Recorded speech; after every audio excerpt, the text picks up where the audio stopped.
ไปน้าหมาเลยมันดีกว่าไปก็เขาเลิกซื้อครับเดี๋ยวหรือว่าเขาต้องดึงมันเข่งไปจากตัวดูว่าบุเข่งก็ได้ไปหาจักเนาะจังเลยดิบ่จักคือกันเออครับ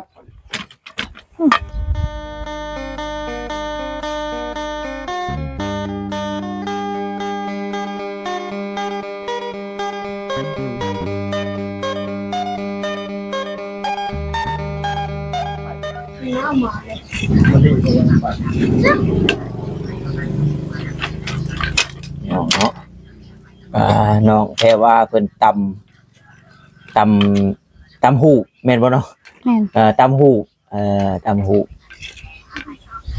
อันนี้เพิ่นสิตำเฮ็ดชิ้นหรือว่าเฮ็ดเสื้อน้องเฮ็ดแพ้ข้าวอ๋อแพ้ข่าวโอ้พี่น้องเนาะยอมรับว่าน้องเพิ่นเก่งเลยบ่แม่นคนเฒ่าก็เฮ็ดเป็นเนาะไปไทยไม่ได้ไปใช่เวลาดนแต่บ่น้องนี่ก็ดนอยู่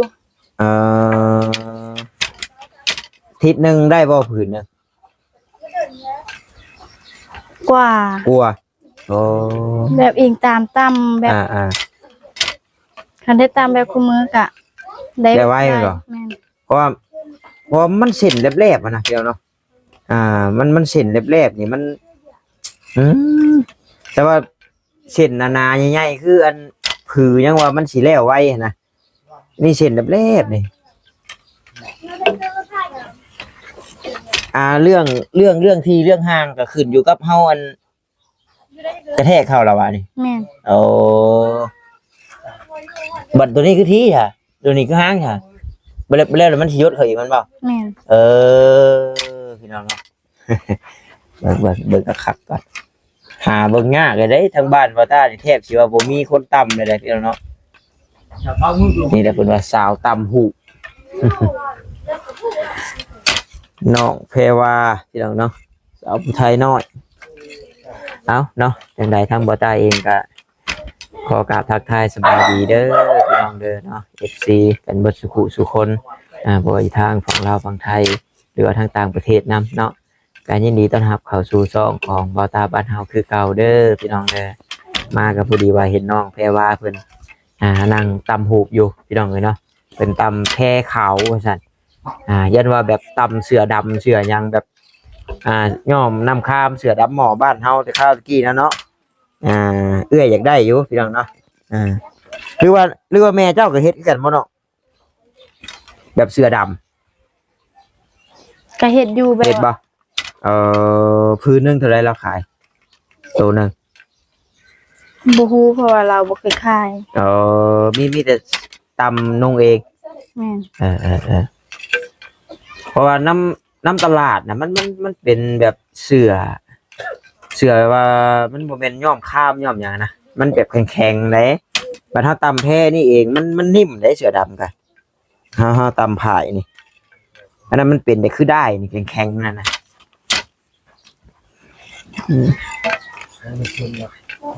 ได้มือละคืบนี่ก็ว่าเก่งเลยเนาะได้มือละคืบนี่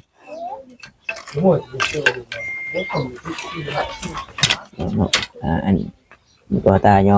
อมตัวเป็นสารนี่มันมุนวงตวงเตียง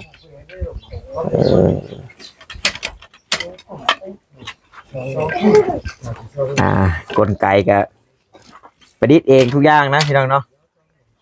บัดอันตัวเจ้าเหยียบนะเพิ่นเอิ้นอย่างมันท่านน้องฮะโอ้เบาตากับจักแต่นี่พี่น้องเนาะอันโตนี่มันนี่เพิ่นเอิ้นกี้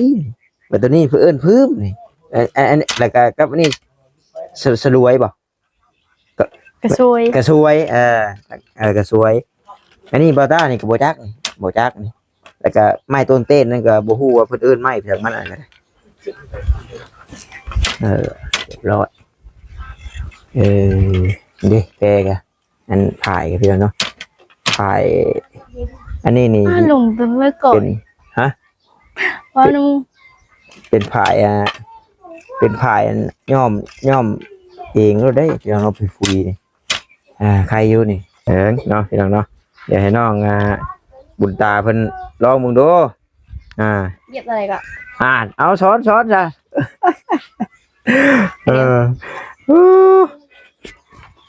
นั่งกันเป็นคู่ฝึกก่อนก็ได้นั่งเป็นคู่ฝึกก่อนอยู่แต่เหยียบเบื้องซ้ายอยู่ซ้ายวะสลับกันใช่ครัวบัดอยู่เพื่อนน้องบุญตาบ่มีแม่นบ่เดี๋ยวนี้มีแต่เก่ามีอยู่แต่เก่ามีอยู่เดี๋ยวนี้บ่มีเดี๋ยวนี้ซ้ายน้องใช่บัดนี้แม่นดีบ่ล่ะบัดนี้ฮะก็คือเป็นแบบอันนั้นแม่นบ่เบิ่งขวานบัดเบิ่งเอาคักเด้อปึ๊บเป็นอยู่บ่นี่เฮ้อยู่แม่นว่านี่เห็นอยู่ว่านี่ก็เป็นอยู่โอ้ว่านี่ก็ตำบ่ตำปึ๊บโอ้เขาสิบ่โอ้เขาสิบ่หาดบ่เอาแกจะเฮ็ดมันขาดแล้วเนาะดูว่ามีความในใจโดดเหยียบทื่นน้ำก็ขาดแล้วเอ้ย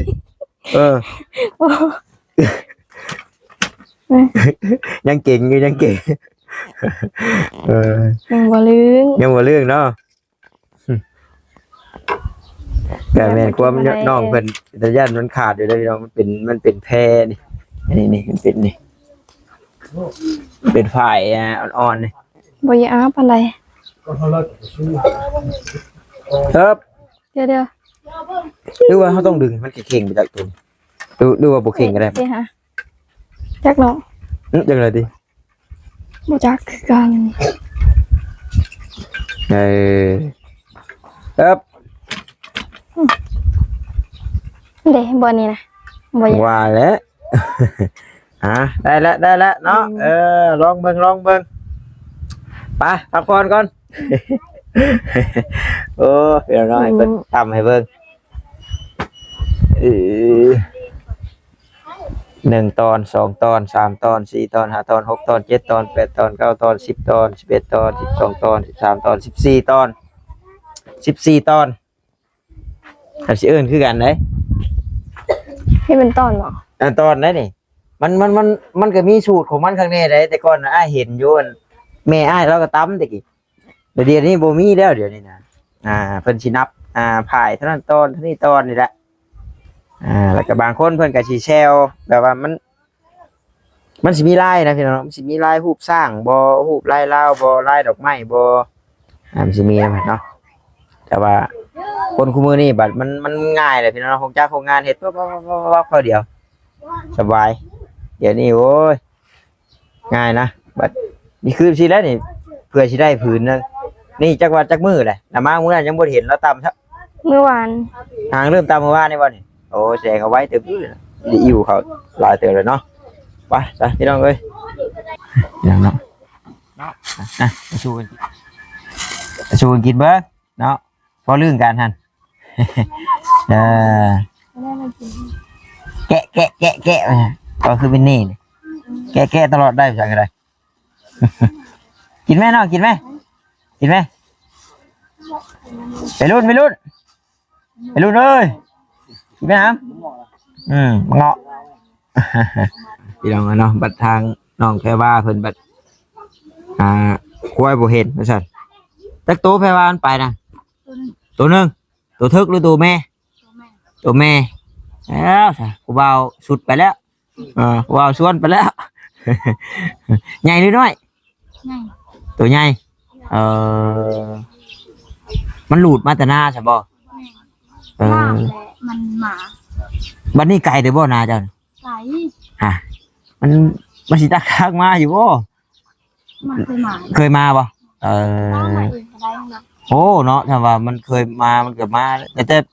ยามนี่มันบ่อนไหนมีน้ำมีหยังมันก็มักไปตามสายห้วยสายน้ำเด้บอกไว้มันบ่คืองัวเด้แต่ว่าช่วงนี้มันคนเฮ็ดนาเฮ็ดนาหลายเขาเจ้าก็สิไล่ไปเลยเด้มันมาผ่ากล้าผ่าม่งเขาลงน้ำเขาเจ้าก็สิไล่ไปเลยบ่เห็นจักมื้อล่ะ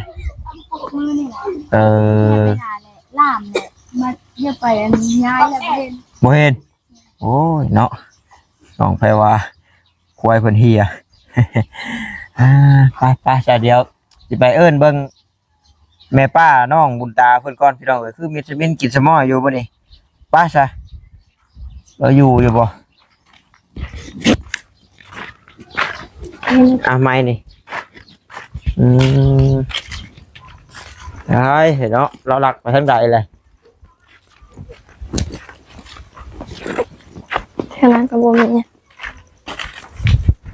เรากับมีหมู่บ่เราคนมีหมู่หลายอยู่บ่ ก็มีกับบ่หลายน่ะมา ปลาชุได้สื่อแล้วเนาะ อืม ปลาชุอันนี้ ที่นี่ อ้าห้องคือบ่ห้านค่ะอ้ายเมื่อแต่ห้องน่ะใดเด้ แล้วเราไปใช้ก็ ไปหาลูกไม้ ไปหาหน่อไม้พอดีนะท่านโอ้ยเนาะกี่ว่าเราเฮียแล้วบ่ว่ะ หาอยู่ แท้จริงร้านเพิ่นมาเอิ้นได้เทื่อนึงพี่น้องเนาะ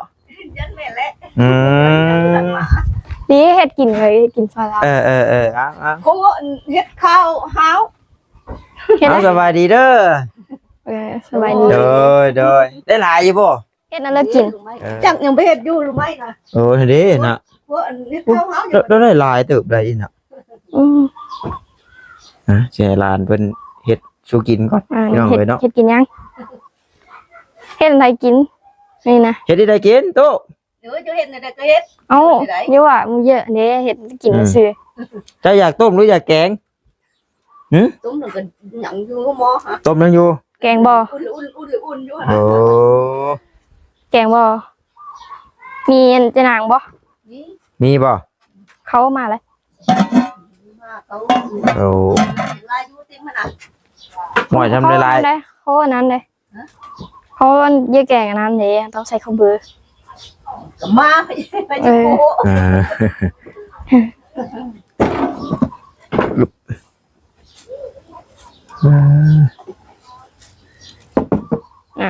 เบิ่ง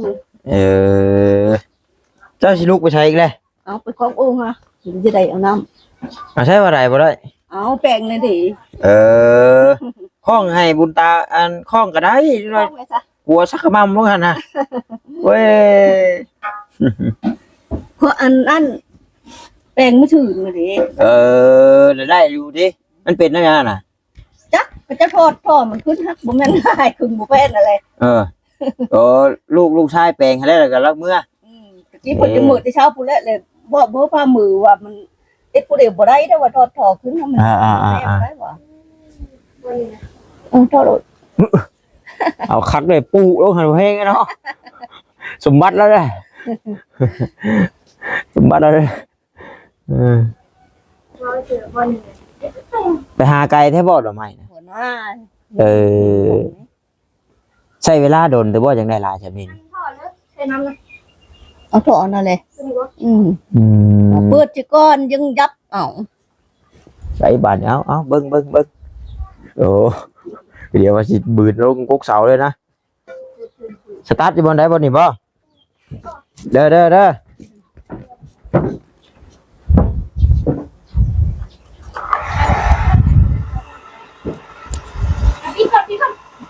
เป็นอะไรมันเป็นกี่คุย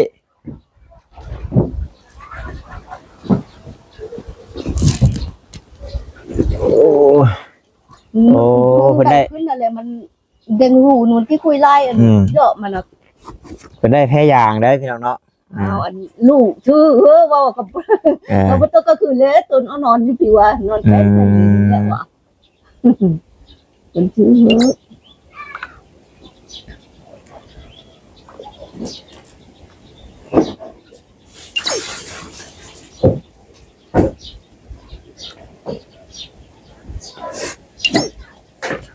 มาทุกคนมึงเนี่ย มาผู้เดียวเหมือนและอันบ่ได้เขาสิแล่นเขามาละฟันดียังบ่เมื่อคืนนี่ บ่ได้พันยังดะ บ่ได้ฟันยังครับโอ้บ่ได้เคยฟันแล้วท่าน มันบ่เที่ยว คนบ่เที่ยวนอนเก็บข้าวกันยังเนาะได้บัดนี้พร้อมเลยเบิ่งพี่น้องเนาะ เออ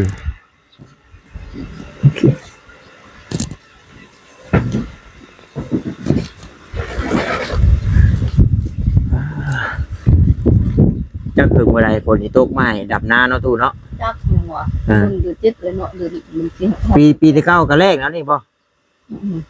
ก็เดือนนี้แล้วเคยดำหนา ที่9ในเดือนนี้เคยดับหน้าเดือนหน้าเดือนแปด หมอกะปีนี้นี่พลนันดีอยู่แต่ว่ามันดีบางบอนคือทางบ้านนี่ช่วงนึงนี่โอ้ตกเกือบเลยว่าคู่มือนะ เอาเต็มรูด ถ้ามีขีดคมก็เอาเลื่อยแล้วเนาะ ขีดทวดแล้วเท่านั้น วัดมีนะคะจักถ้าได้โดมได้อยู่เหินนี่น่ะก็แล้วจัก แล้วเราก็ได้ยินแต่โบราณเพิ่นว่าทำผ่านไม่ห้างไม่ไม้เลย มันเป็นอันบ่เข้าโลดเพิ่นว่าแม่นบ่บ่มีผู้ผลบ่ เนาะเป็นได้เข้าเจาะแล้วบ่เพิ่นเอามาให้นี่ยังอยู่ห้วยได้เป็นเดือนพุ่นจักนี่เนาะได้โดนเติบอยู่ แล้วแต่ก็จะบ่ได้ดอกเวลาแต่ก็ถ้าแกงอันลุงไม่บ่งเนื้อกับอันมันข้าวนั่นไม่อันดำอันนั้นบ่แกงได้จ้า แกงเลยชวนหมู่มากินน้ำกันเด้อมันจังแซ่บเด้อเจ้ามีบ่หมู่ บ่มี บ่มีก็ลูกหลานให้นำนี่แหละมากินน้ำกัน ฟังก็จะสิมาก็จะบ่สวยมาจักเทื่อ ข่อยบ่เคยก็ดึงแขนดึงแข้งมาเด้อ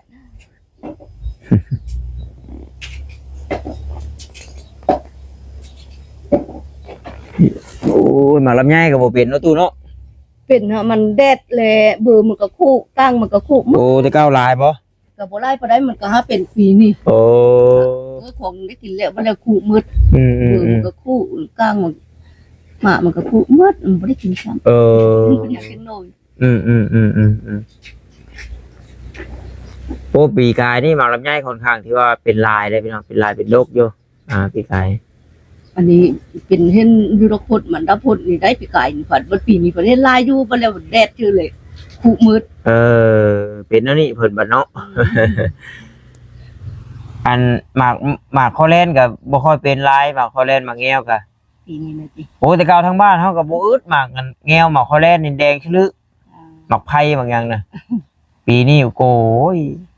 หากินกันทั้งเนี้ยอันนั้นแต่ว่าเห็นกาบมันบ่หยอกน้องบุญตาเพิ่นไปหาหมากแง้วว่าซั่น เพิ่นว่ามันบ่ได้มีได้ไอ้มันอยู่โคกอยู่ป่าอยู่ดงไปยังหายากเพิ่น มัน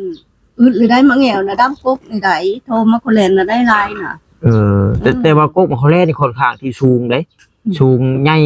กกข้อเล่นนี่ มันแงวน่ะมันบ่จะมีได้มันคำมันมีอยู่ตะดงตะดานก็คนบักเอาจะขึ้นบ่ได้น่ะ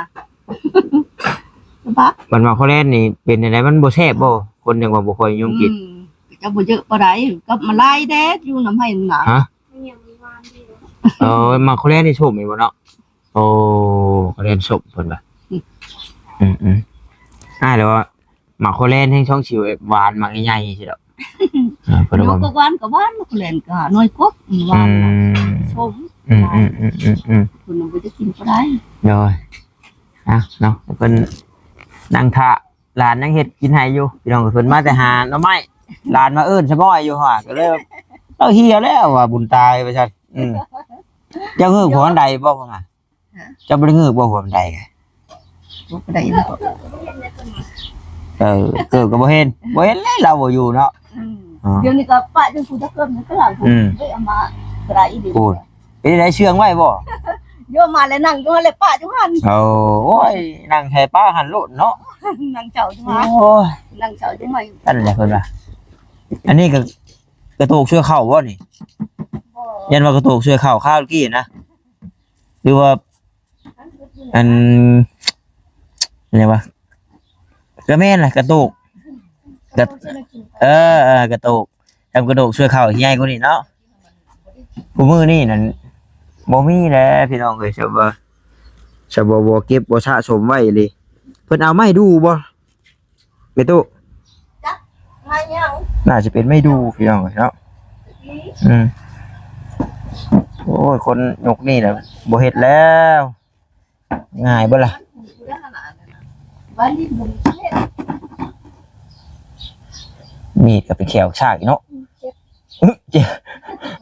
โยเล็กเลื่อยเลยมีอันเดียวนี่บ่ตู้ฮะ อยู่ มีอันเดียวเรียบร้อยอดเอานั่นก็แล้ว คือมีอะไรเจ็บ อันนี้ได้ใช่ เป็นอัน เฮ็ดหูหนูหรือว่าเฮ็ดกระตันบางบ้านก็เอิ้นเฮ็ดหูลิงเฮ็ดกระตุ้นแต่สิเจ้าเอิ้นกระตันเนาะเฮ็ด กัน เฮ็ดตันเพิ่นว่าว่าดีคนเป็นกระเพาะนี่กินกับบ่พิษตัวนี้มันเมินเด้มันเมินมันหยังกินบ่พิษกระเพาะปานใดเพิ่นดึงข้ามมาใส่บอสิติเซอร์ ใช่โอ้บ่ใช่ก็ได้เดี๋ยวจะมากี่บ่ล่ะกับบ่มักปานนั้นมันแบบเมือกนะเมือก ลายตัวกันน่ะตุ่ม โอ้จะไปแช่นี่บ่ได้น้อยดินี่ฮะบัดเขาเบื่อได้มาแล้วบ่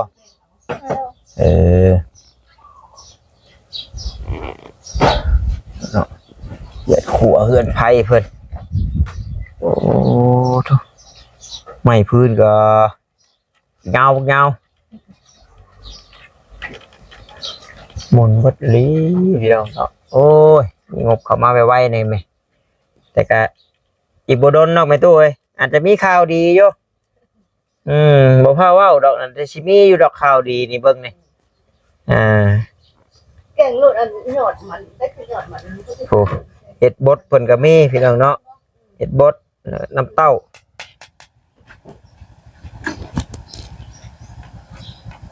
เพราะว่ามันบ่มีบ่จุดใดที่ว่าแบบปอดนะพี่น้องมันป่องๆจิงแป้งเบิดเลยกว่ามันได้เฮ็ดกระท่อมใหม่เฮ็ดบ่กว้างก็ประมาณ5เมตรคูณ4เมตรนี่แล้วนอนผู้เดียวเนี่ยนาถาวรมีประตูประต่างอัดไว้ไปหันไปนี่ก็ใครแน่นี่มันตึงปึ้งอยู่พี่น้องเอ้ยเนาะคนเฒ่าอยู่ผู้เดียวแต่ผู้บ่าวแล้วสิรักขึ้นมาหาประตูจะอ้อนว่ะโอ้ถ้าว่าโอ้เราอยู่ผู้เดียวแล้วไปหาแล้วก็น่าไปไงวะเขาอันลูกจิตมาวันนี่มีข่าวดีอย่างอยู่ป่ะเพิ่นมาเยี่ยมป่ะแต่ว่ามีผู้เข้ามาคู่มือกับใครในพี่น้องเนาะแบบ FC เพิ่นสิได้เห็นนะพี่น้องเนาะคนเข้ามาหลายเท่าไรแห่งดีพี่น้องเนาะมันจังสิได้ช่วยกันหลายช่องทางผู้นึงมีนั่นผู้นั้นมีนี่พี่น้องเนาะแม่นแต่ว่าบ่เข้าทั้งนึงกับทั้งนึงพี่น้องเนาะผู้เราผู้ใหญ่เพิ่นแต่ว่าโอ้ยผู้นั้นก็บ่มาผู้นี้ก็บ่มาก็บ่มีคนเห็นนะพี่น้องบ่มีคนเห็นแล้วก็การช่วยเหลือก็อาจจะเขายากแน่เนาะเว้นห้องเชิญชุมกับเพิ่นเฮ้อได้หวานนี่นะเชิญชุมอันอื่นอยู่พุ่นเนาะชุดดังชีพได้ยินบ่แซ่นว่าสิถือชุดดังชีพมาให้เพิ่นเป็นข้าวเป็นอย่างนี้แหละมีมาม่าปลากระป๋องมีข้าวมีหยังประมาณนี้แหละได้ยินบ่แซ่นว่าอยู่ว่าเขากับอันปลากับปลานั่นเลยกับอันนี่ว่ะบ่ได้กินอย่างเนาะบ่ได้กินช่วยเหลือเบื้องต้นไปแหละช่วยสันติช่วยได้พี่น้องแต่ว่าผู้รักผู้ใหญ่เป็นช่วยครับมากระชาทุเนาะยินดีเป็นสะพานบุญให้พี่น้องเลยว่าจังใดฉันชุดแล้วแต่อยากให้ได้พี่น้องเนาะไปครอบครัวใดก็ได้บริสุทธิ์อย่างไรดอกขอเพียงแต่ว่าผู้เพิ่นลำบากได้ครับการช่วยเหลือก็ดีใจแล้วพี่น้องเพราะว่าทางใดก็แล้วแต่ปูไม่ชาตินี่นะโอ้ยเอาได้กินข้าวกินน้ำทั้งปูเสียปูก็บ่ได้ว่าอย่างใดง่ายๆสบายมีแต่พลเลยตกห้ำเบิ่งพักเลยนะปูแหล่มาเลยป้าชาพี่น้องเนาะโอเคผมขอบใจละลายเนาะที่เข้ามาเบิ่งมาชมแล้วก็บุกดข่าวโฆษณาคลิปนี้ก็คือจะได้ลำลาก่อนพี่น้องเนาะไว้พบไปเจอในคลิปต่อไปสบายดีเด้อพี่น้องเด้อบ๊ายบาย